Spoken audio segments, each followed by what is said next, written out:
Welcome to Make It Simple, where we take complicated issues and, with the help of a friend, break them down into ideas we can understand, truths we can apply, and questions worth pondering. I'm Matt Popovits, and with me, as always, is my friend and co-host, Rachel Ryder. And today, we have a special guest on the podcast, Dr. Caroline Fleck. Rachel and Caroline, welcome to the podcast. Thanks for having me. Great to be here. Caroline, we want to dive right in. You have written a tremendous book entitled Validation, a book that I read over my recent sabbatical, which we've talked about here on the podcast. And of the many books I was able to read on my sabbatical, this one is at the top of the list. This was the best, the most profound, the most immediately applicable to my dive back into work. And so I want to go right into giving our listeners an overview, a quick overview of what Validation is all about. Yeah, and I appreciate that opportunity because I think validation gets a bad rap, right? Like we're not supposed to seek external validation. There's like a shallowness that's attributed to it. And I'm a clinical psychologist, so I write about how validation is both defined and used in the context of therapy, okay? And the way we define validation is it's simply a way of communicating that you are mindful, you understand, and you empathize with some part of someone's experience, thus accepting it as valid. Okay? It is a signal of acceptance that culminates in the other person feeling seen. Like that is the kind of outcome that occurs when you're successful at validating someone. All right? This is not the same as agreement. All right. I can validate why somebody might, for instance, I'm a vegetarian, but why somebody might eat meat. I see a ton of valid reasons why they would, even though I don't agree. All right. It's not agreement. It's importantly also not praise. Okay. So praise is a judgment. It says, I like the way you look or how you perform. It is a thumbs up or a heart emoji on Instagram. That is a judgment. It's positive judgment. But that is not validation. Validation says, I accept you independent of how you look or perform. It's a fundamentally different signal and one that we tend to overlook.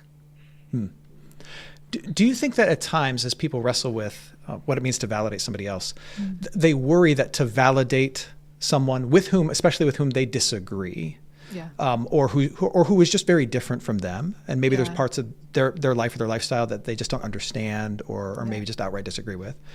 They worry that validation would lead to enabling of the things they disagree with or the behavior they find to be unhelpful or toxic. So can you talk a little bit about that, the difference between validating and enabling somebody? Yeah, Matt, you're spot on. And this is the great irony for psychologists such as myself who really work a lot with validation. These skills, and I teach a set of skills to help you validate someone, they were developed to help therapists communicate and work with folks who had very entrenched and difficult to change behavior.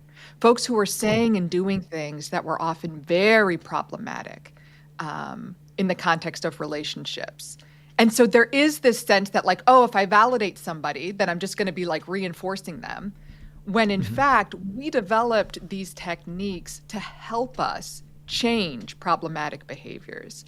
Right. And I think this is a really important point because I just had a client recently who's talking about trying to get their in-law, father-in-law or somebody to exercise because this person has been through had a heart attack and needs to kind of get back on the saddle. And they're like, the person who's sick doesn't want to work out. They have all sorts of good reasons why they don't want to work out, all right? And the family member is like, well, I don't want to validate that, right? I don't want to say, it makes sense that you don't want to work, because then I'm just going to reinforce it, right? And my point is no, if you validate it, if you say it's because it is so hard, you're right, it is so hard to work out right now. And that's why you have to do it, actually. Because if you don't, this is just going to get worse. But you have to acknowledge reality, right? And that's what validation does. We're very worried oftentimes of acknowledging what someone's thinking or feeling as though that gives it license. Yeah. And in fact, it's quite the opposite. It is your foot in the door. That makes sense. It's interesting because when you talk about validation, like instantly I was thinking, this is a way of emotionally connecting or helping somebody feel supported. But the idea, I imagine there are skeptics to the idea that validating somebody actually can help change behavior. Like I just think that can be a leap to say that validating somebody and what they're going through can actually lead to changing behavior. Can you walk me through that a little bit? Yeah, and I'm so glad I get to do this because. Well, and just to interrupt, because sorry to interrupt, but like especially if the thing you're validating is also the thing you want to change, if that makes sense.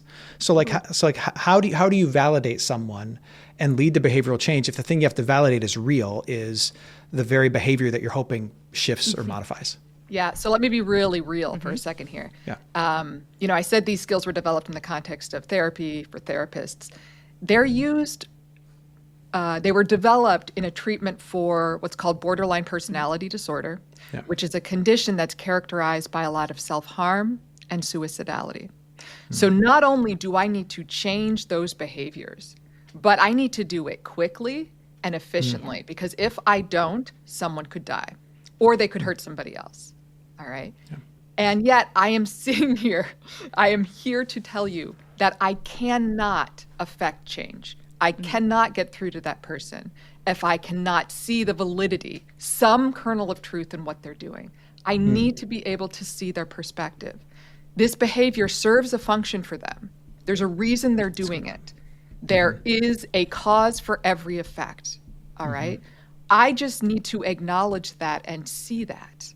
That doesn't mean that I'm saying there's no other ways to deal with this, right? We say every behavior, every reaction is valid in some sense, just not every sense, okay? Yeah.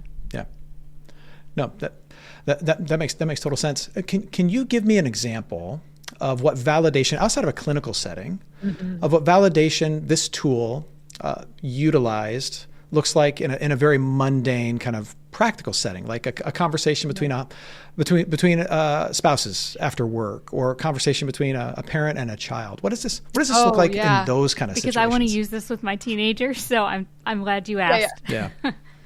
I actually have a what you call a negative example that I think illustrates this beautifully. I'm working with a client who's developing, these validation skills. I'm kind of walking them through them.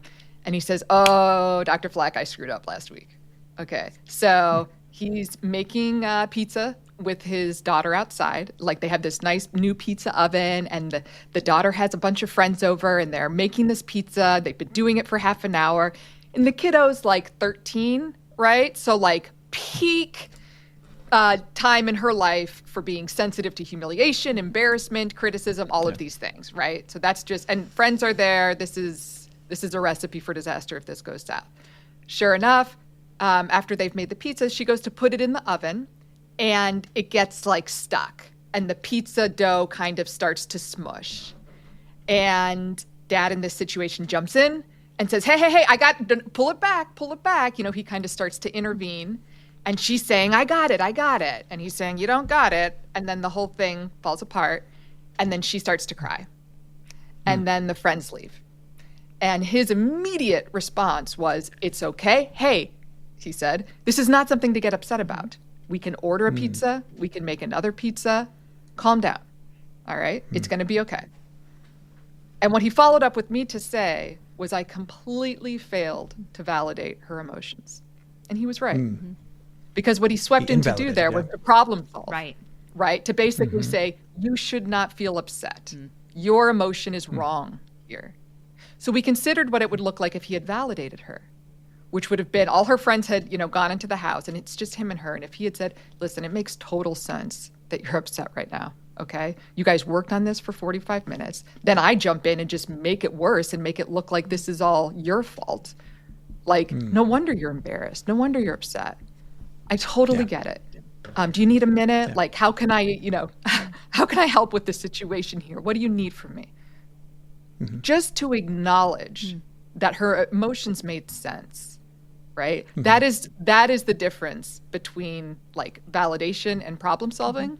And it speaks to what we tend to do in these types of situations, be it with patients or with kids or with spouses, our inclination is to say, it'll be okay, not it's okay. Right, because our instinct, go ahead. I was going to say, because our instinct is to take away the pain, and it comes from a good place of wanting to, because like in your example, he wasn't malicious or trying to shame her. He was trying to help. He was trying to comfort her and do what a parent does. And so it's that our instinct, it's almost like fighting instincts, is to stop for a second and step back and really slow down.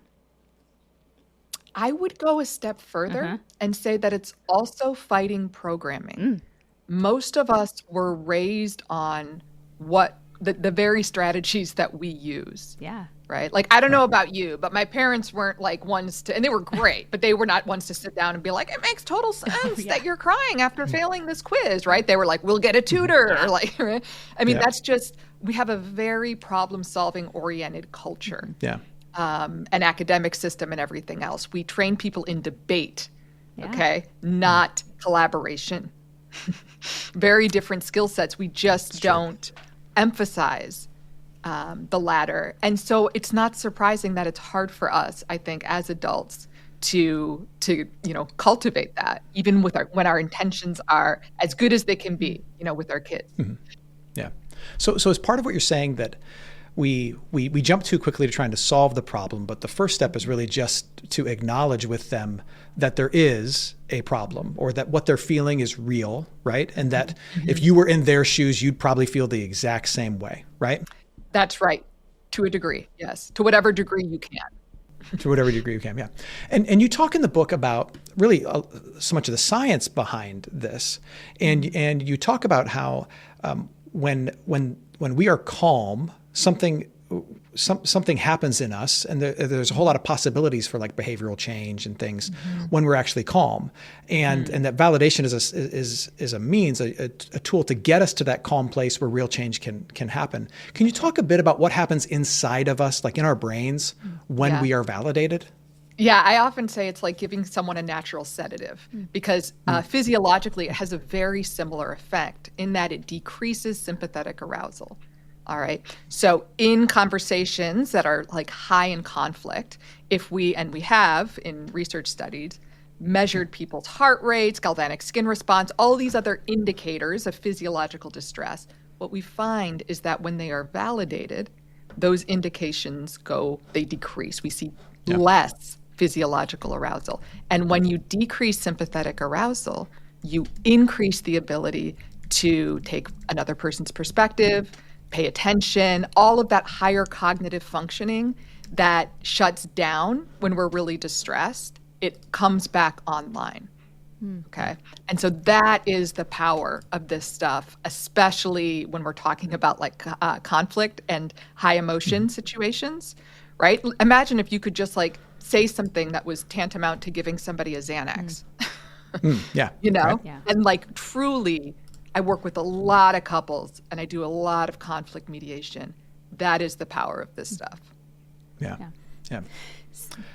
So you talk about like, you've introduced this idea of like acknowledging this is one way to solve the problem, and I understand how you feel. And you mentioned some of the skills that go into validating. Can you tell us a little bit more about what it is, or what some of those skills are? Yeah, sure. So we break them down. I at one point said to Matt a second ago, like to the degree that you can. Yeah, right. Yeah. So like if I am across from my like staunchest political opponent, especially right now, given politics being what they are, like it's probably going to be really hard for me to find validity in what they're saying. Be genuine about it. Right, because if it's not genuine, it's not validation. It's manipulation, exploitation, something else that rhymes with validation but is not it. Right. Okay. Yeah. So it needs to be genuine. And so earlier I mentioned that validation conveys some degree of mindfulness, understanding, and empathy. But if I don't understand and I don't empathize, all I've got is mindfulness. That's the only thing I can leverage. And so we work with that. We have two validation skills that simply convey that non-judgmental awareness. All right. The first is called attending. The second is copying. I'll describe the second because it's super straightforward. You literally just copy what the other person said and or their body language. And copying is like this insanely magical force that we've not indexed on sufficiently because it functions to activate mirror neurons. All right. So when we mimic another person's expressions or body language, we get a taste of what they're feeling. Okay. Wow. We begin to literally understand their perspective better. And this is not me just saying this. I mean, these strategies are used in conflict negotiations, in terrorist negotiations, in all sorts of high-risk situations because they're effective. And importantly, they don't just operate on the person who's like being copied. They also affect the copier. I'm like copier, copied. The copied and the copier. So the person doing the copying, you feel a shift within you. Yeah. Okay. I'm not talking in a big way, by the way. Like when I say copying, it sounds like it would be very like mechanical and weird. It's just the slight, like if they're leaned back, you're leaned back. Right. Yeah. Or like their arms are crossed, you kind of do the same thing. Yeah. It really is that simple, right? It's really that simple. Yeah. Well, I have to ask you, it's like when my young kids, it's one example is when she gets kind of worked up about something, it drives her nuts if I just kind of sit there and listen. And she'll say like, she loves it when I get worked up too. Not like, we're not talking big workup, but when I'm like, no kidding. And she's like, right? And I'm like, tell me more. And it's like her favorite thing. And it's occurring to me now. It's like she wants me to copy her. And to me, I'm like I am just a calmer person. I'm like, man, you're telling me. But she loves it when I get worked up when she's the way she's worked up. And I'm just wondering if that's what this is. Yeah. Well, right, because what she's seeing is that her emotion is valid. Like you are mirroring it. You're having the same reaction. If somebody else is having the same reaction, it suggests that your reaction is correct. reasonable. Yeah, that it's valid. Yeah. Right. Yeah. And it makes sense. Yeah, that's exactly the subtle little signal that you're sending. Yeah. Okay. Wow. So then illustrate the difference between that and attending, because attending is that first step in what you call in the book, like climbing the validation ladder. So talk to me a little bit about attending and the difference between that and copying. Yeah, attending is it's a very prescriptive way of doing what's often referred to as like active listening. Okay. So you're simply paying attention, but you're making a point of using nonverbals, not copying the person, but using specific nonverbals, nodding, leaning forward, eye contact, these nonverbals that we know translate to people feeling quite literally seen. All right. And the second element to attending is it has you listen in a very specific way. As the person's talking, you're simply trying to figure out what's this person's point? Okay. Why does it matter to them? And how do I do a better job of making that point? Like if I had to argue this for them, how would I do it? And as soon as you switch into that gear, it's wild. Like because you shift out of coming up with your rebuttal or your interpretation, and you're just really listening. All right. If you watch great late night show hosts and interviewers, they're doing this. They want to bring out the best interview in their guest that they can. And they do it by asking specific questions and trying to like make a more concise version of what this person is saying to pull it out. Right. And that's, you can hear it in the questions they ask and the comments they make. Yeah. Yeah. So a key part of this is really just like curiosity, right? Just like trying to cultivate a real genuine curiosity in that attending stage, right? You know, that genuine is an interesting word there, because there's part of it to me, and I say this in my book, it's a little bit of a game. Like in my head, it's like I'm playing like chess or something in my head. I'm trying to solve a puzzle. So even if I'm not like naturally curious, I guess this is something that forces it, right? Like I kind of make a puzzle out of the situation, and that engages me. Yeah.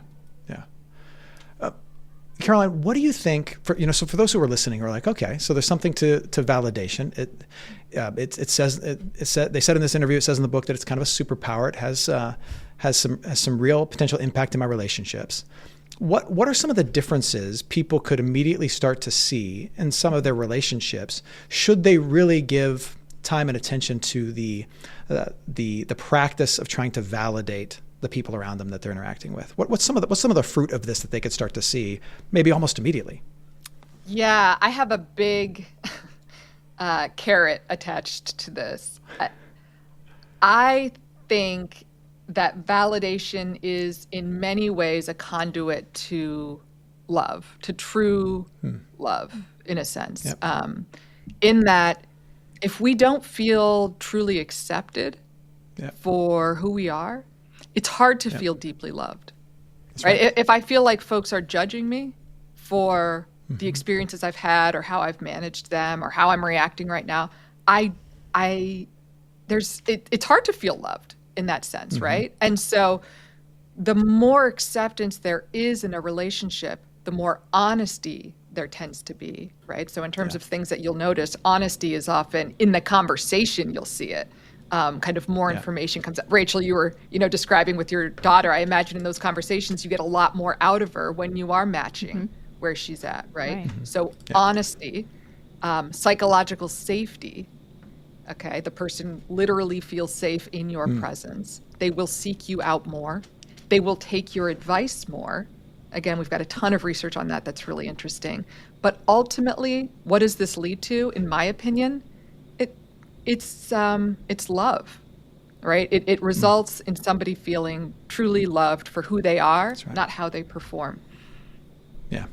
And I have to like take that and run with it because, and this is part of why your book resonated so deeply with me. So my full-time vocation is I'm a pastor. I lead a church, and in my life as a spiritual leader, one of the things I say all the time is that there is no more powerful or more transformative force in the world than someone who sees the best and especially the worst of you and chooses not to leave, right? Yes.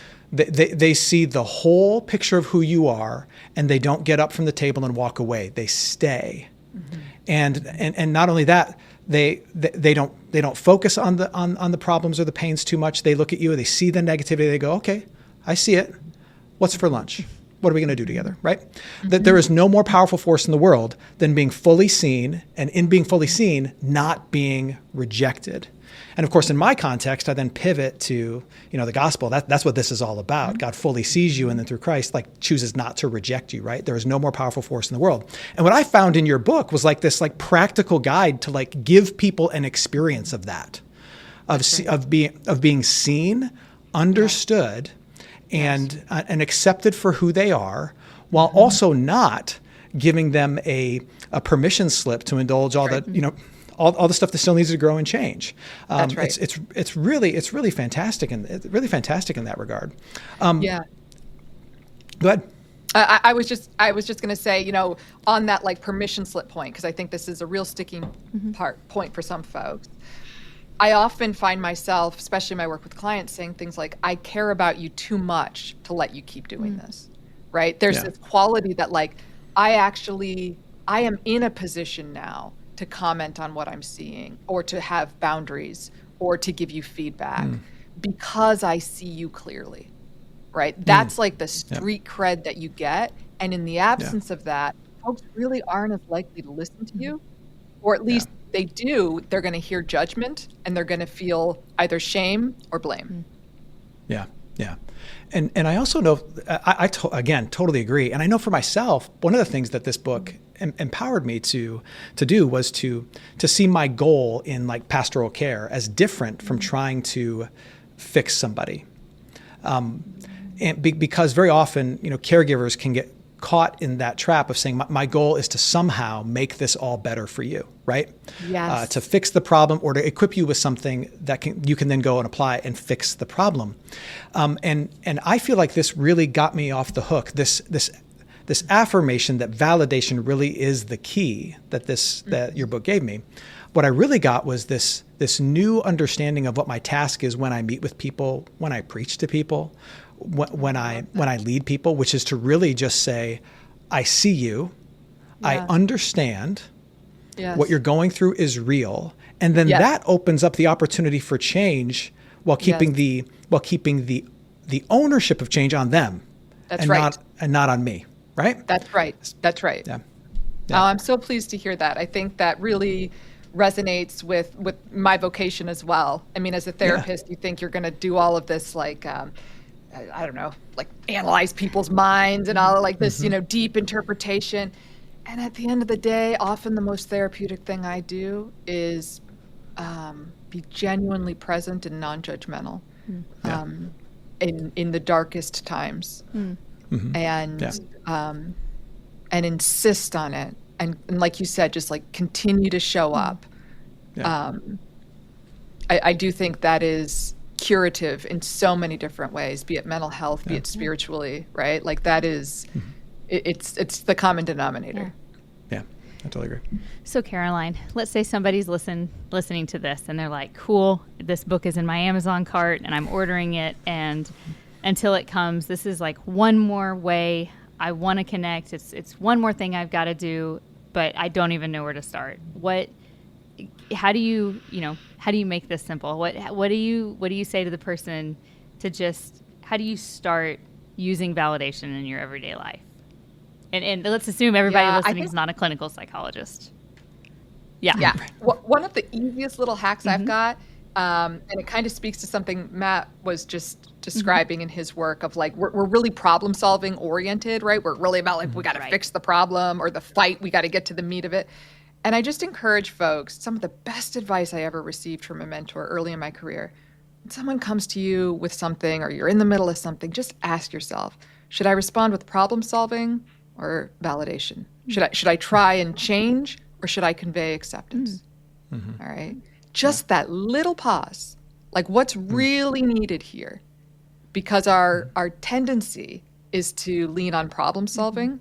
Like 9 out of 10 times, that's what we do. Yeah. And interestingly, 9 out of 10 times, folks are seeking the opposite. Yeah. Right.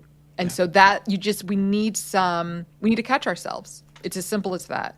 Yeah. So that would be my tip for the week. Yeah. Yep. Yeah. Just to ask yourself that question: do I need to fix this, or do I need to see them? Right. Yeah. If you had to, let's land the plane kind of where we took off from. We're getting towards the end of our time. Let's end where we started. I started by asking you to give us, an overview of what validation is and what it isn't.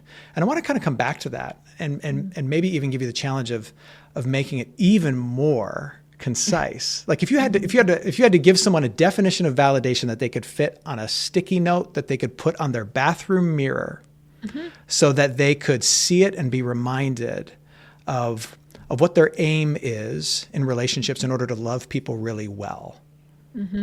What might you say? My little mantra is, I'm there, I get it, I care. Like that's it. That's all I'm trying to do. And for all the skills and everything else, like that's really what it comes down to. You're there, you get it, and you care. Some part, not the entirety, just look for something that you can say, I see, I get it, I care. No, that is excellent. That is so good. Well, before we let you go, I want to just run the audience through the list of validation skills because we talked about attending and copying, but I just want to run through this list for our audience so they can know really a fuller picture of what they're going to get in the book when they crack it open. Because it takes this, your book takes this skill of validation, and you crack it open and you make it really like a science and a skill that we can really focus on and try to grow in. And in doing so, like you said, become people of greater love for the people around us.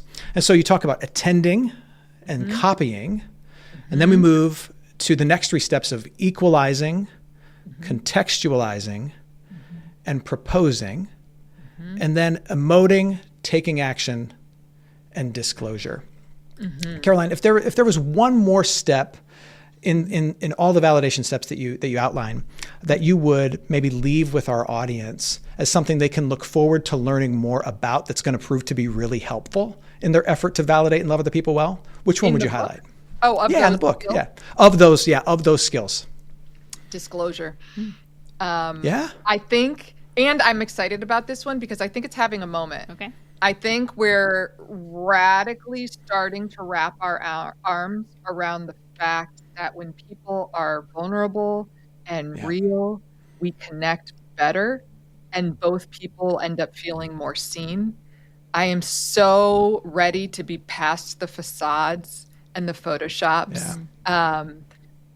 But I think disclosure is one of the most powerful validation skills, and learning how to use this one really effectively it's like a gift I want to wrap and give to everybody, because that's where the power is. It's a great one.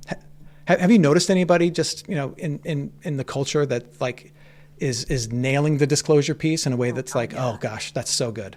Oh my gosh. There was this TV show on Netflix recently called Baby Reindeer. It was a big deal, and it was the show was done by the person who wrote the show, also is the star of the show, and I think he might also be the director. But he details his history of abuse. But I've got to tell you, it is the most honest and raw depiction of what it looks like to live with that struggle, with that experience. And he described doing this show and writing it as just like, it felt like such a gamble. Like he was just certain people were going to reject him, throw stones at him. And the reaction was quite the opposite. But I'm seeing that more and more, people being like, okay, I'm just going to come out and tell my story. And I'm not going to tell the like cookie cutter version that everyone's come to accept and like have a lot of empathy for. I'm going to give you this raw kind of real, this is how it played out for me. And really, I think, powerful stuff. Yeah. Wow. I'll check it out. Rachel, I'm sure you've seen it. You see everything. I do. Yeah, it is very Have you seen it? Yes, I have. Rachel? You've seen it? Okay, you know what I'm talking about. You're not wrong. Yeah. Now I got to go check it out. Yeah, I got to add something to my It's very good. Netflix queue. Do they still have a queue on Netflix? Is that still a thing?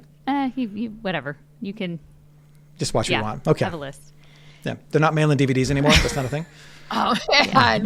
No. Nice throwback. Come on.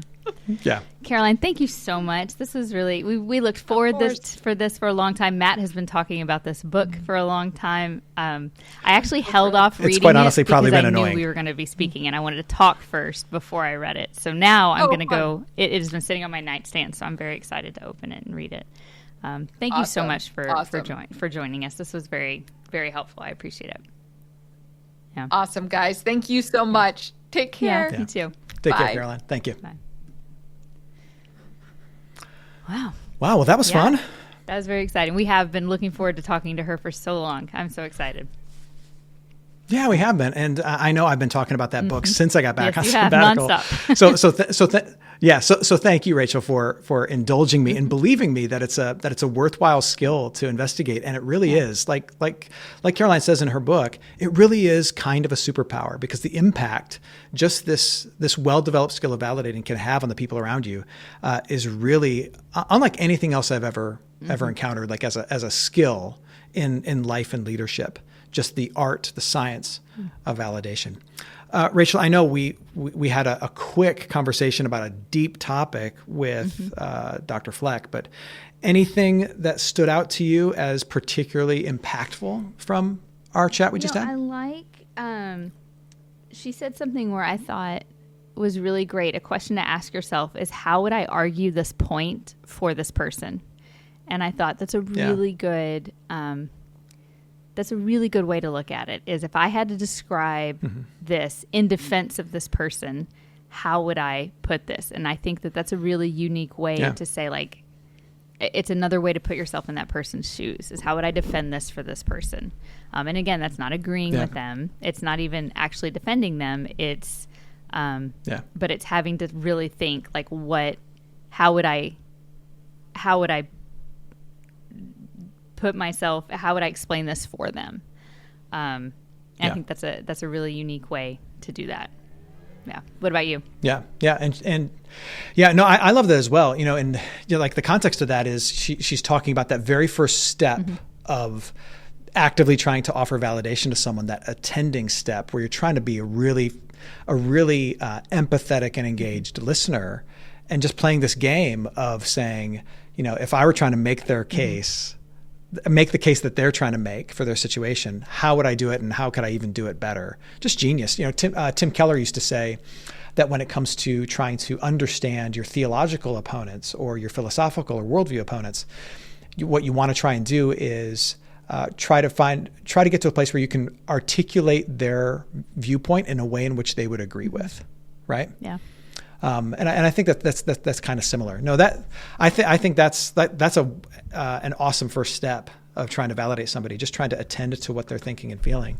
For me, what stood out was just, again, her talking about how validating people is not giving them permission. It's not a permission slip to continue to do whatever they're doing that's dysfunctional or unhealthy. And I think that's something that gives a lot of people pause when they consider trying to learn this skill. Even in talking about this book with other people, the first pushback that they give is, well, what about somebody who's really unhealthy? What about somebody who's really toxic? What about somebody that you really disagree with? If you offer them validation, if you make them feel seen or heard or understood, you're just giving them license to just continue to indulge what they're doing. And so, Caroline's reminder that validation is not permission to indulge. It's not a slippery slope to them becoming an even worse version of themselves. That it is simply saying, I see you, I'm here for you, and I care about you.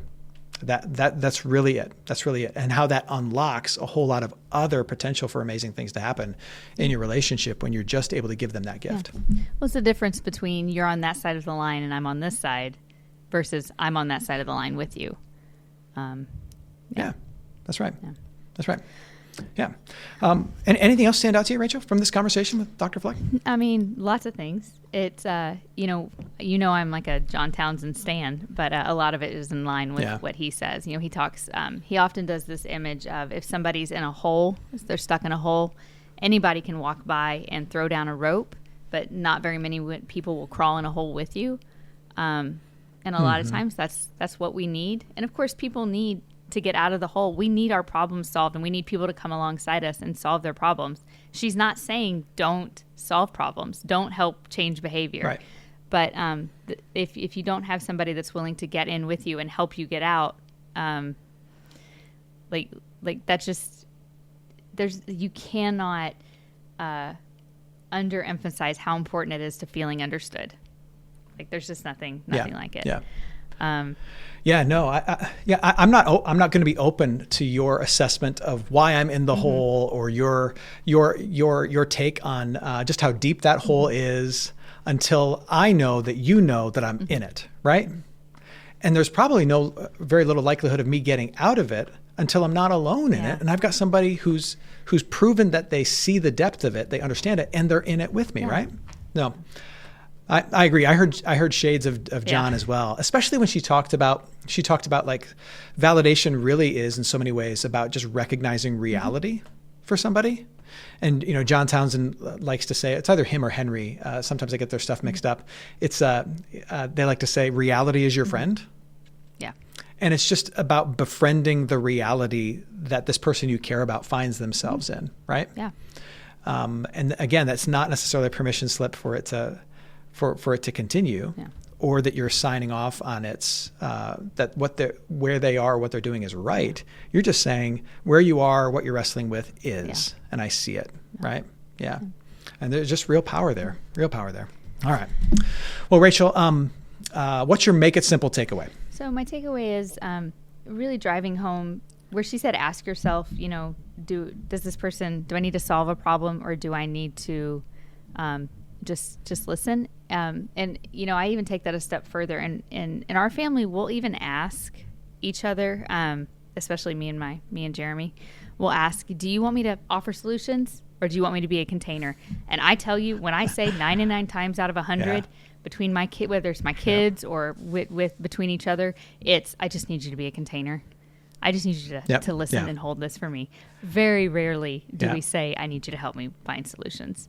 It's almost always, I need you to It's so funny. Yeah, Lisa and I do the same thing. Like, just like 2 nights ago, I'm sitting on the couch in the front room and I'm just going off about something that was frustrating to me. And she's sitting in the chair across from me and she looks at me and she's like, do you want solutions or do you want understanding? And I'm like, I just need somebody to look at me and listen and tell me I'm not crazy. That's what I need. That's all I need. I know I'll fix it. I just need to know that I'm not crazy for being frustrated like this. And she's so good at just listening and going, you're not crazy. I've been mad too. And I'll tell you what, the power in just having somebody that you respect look at you and go, I'd be mad too. It's just instantly you can feel like your temperature drop and your heart rate ease. Like, okay. It's almost like you want to say it again just to have them understand again. Yep, that's exactly right. Yeah. And it's really fascinating when you read the book how Caroline highlights how often and how subtly we invalidate people. Oh, 100%. And it's really hard to see at first because all the ways in which we invalidate people, we bring really good intentions to it. We bring a lot of love, a lot of compassion, a lot of earnest desire to make things better. But very often, and very often in very subtle ways with little things we say, we tell people what you're feeling, you should not be feeling. What you're thinking isn't true. And what you're worried about isn't real. And that actually pushes people deeper into their anxieties or into their dysfunctional behavior. And it forces them to put their defenses up. And then when their defenses are up, your ability to connect with them and help them change is like zero. It's just totally fascinating, Well, all right. As you can tell, I could go on and on about this book. As you can tell. Yeah. And so the book is called Validation by Dr. Caroline Fleck. It's available everywhere books are sold, and we highly recommend it. We highly, highly recommend it. And we want to thank, again, Dr. Fleck for being on our show today. And if you want more of Make It Simple, we encourage you to head on over to makeitsimple.org. You can download previous episodes of the podcast. You can access some of the video resources that we have there. You can find out about our radio show and more. And the more is some speaking coaching and some leadership coaching, as well as getting information about having me come and speak at your upcoming event.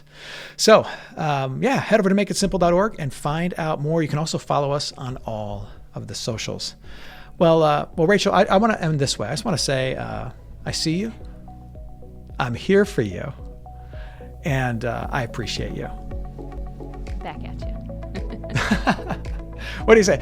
Should we do this again? Should we do this again? Let's do it.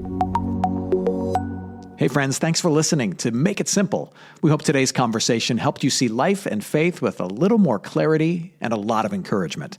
Thanks to Marsha Lambeth for editing today's episode and to Brenton Little for our artwork.